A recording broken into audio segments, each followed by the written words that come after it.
100 কোটি টাকা দিয়ে লটারি কেটে কোটিপতি হলেন ধূপগুড়ি মহকুমার পূর্ব ডাউকিমারি এলাকার এক প্যারা টিচার। জানা গিয়েছে পূর্ব ডাউকিমারি হাসপাতাল পাড়ার বাসিন্দা, পেশায় প্যারা টিচার জয়রাম অধিকারী। প্রায় লটারি কাটতেন তিনি। অন্যান্য দিনের মতো তিনি 100 কোটি টাকার লটারি কেটেছিলেন। ডাউকিমারি বাজারের এক লটারি বিক্রেতাকে ফোন করে জয়রাম বাবুর 100 কোটি টাকার পছন্দ করা নাম্বারটি সযত্নে রেখে দেন লটারি বিক্রেতা। এই পর্যন্ত সবকিছু প্রতিদিনের মতোই ছিল প্রায়। রেজাল্ট বেরোতেই কোটিপতি জয়রাম বাবু জানিয়েছেন এদিন সন্ধ্যায় তিনি তখন বাড়িতে। প্রথমে তিনি মোবাইলে রেজাল্ট দেখেন, এরপর ফোন আসে লটারি বিক্রেতার। তিনি ফোনে জানান জয়রাম বাবুর কেনা লটারিতে 1 কোটি টাকা প্রাইজ হয়েছে।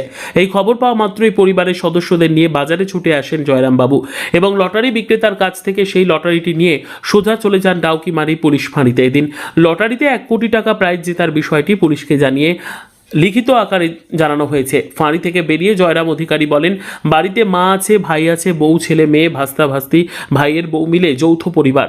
আমি আগে অনেক টাকা নষ্ট করেছি, তাই আগামী দিনে ছেলে মেয়ে ও পরিবারের জন্য কিছু করার ভাবনা জয়রাম বাবুর। লটারি বিক্রেতা মোহাম্মদ মনুরদ জানান, উনি মাঝে মাঝে আমার কাছ থেকে লটারি কাটেন। আজকেও ফোন করে 100 কোটি টাকার লটারি কেটেছেন।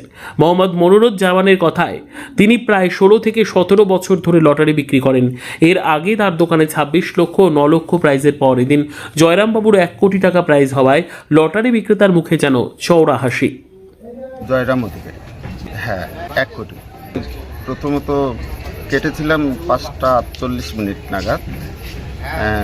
মোবাইল দিয়ে ফোন করেই রাখতে বলেছিলাম, তো রেখেছিল ওই নাম্বারটা। 100 কোটি টাকার টিকিট কেটেছিলাম।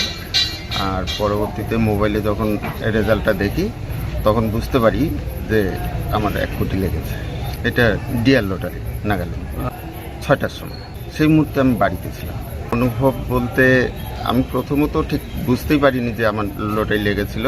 যার কাছ থেকে কিনেছিলাম উনি যখন আমাকে ফোন করে বললো তখন আমি একটু বুঝতে পারি এবং একটু হয়ে উচ্ছ্বাস হয়ে ওনার কাছে ছুটে আসি। আমার হাতে টিকিট ছিল না, ওনার কাছেই ছিল। তো উনি পরে মিলিয়ে আমাকে আসতে বললো ওনার দোকানে, আমি আসলাম। ওনার কাছেই ছিল টিকিট। পরে টাকা দিয়ে টিকিটটা উনি আমাকে দিল। আমার বাড়ি পূর্ব ডাউকিমারি, পেশায় প্যারা টিচার। বাড়িতে মা আছে, ভাই আছে, বউ আছে, ছেলে মেয়ে, ভাস্তা ভাস্তি, ভাড়বো, সবাই যৌথ পরিবার। 1 মেয়ে 1 ছেলে। মেয়ে পড়ছে 11-এ, বয়স 15-16 হবে। আর ছেলে ক্লাস 10, হরিমন জুনিয়র বেসিস।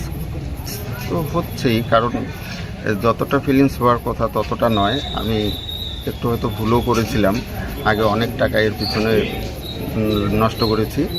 তো আগামী দিনে চিন্তাভাবনা যাতে ছেলে মেয়েদের জন্য কিছু করা যায়, পরিবারের জন্য কিছু করা যায়।